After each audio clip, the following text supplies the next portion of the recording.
Alright guys, a quick one. Here, I'll detail how to remove contact photos from iPhone.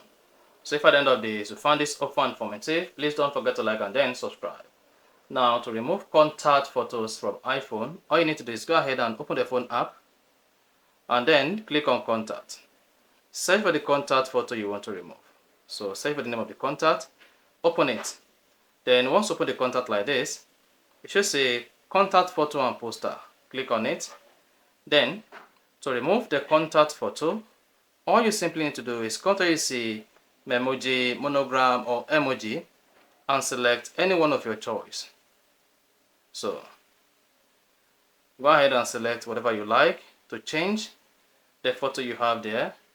After that, click on choose at top right and then click on check mark. Then you can also go ahead and then change the poster. So choose whatever you like, click on next, click on done at top right, and after that click on the check mark. Then it should say both contact photo and avatar.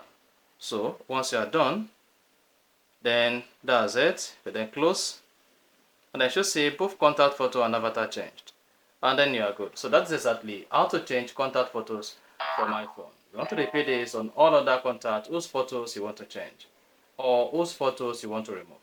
And that's it. So if you found this offer informative, please don't forget to like and then subscribe.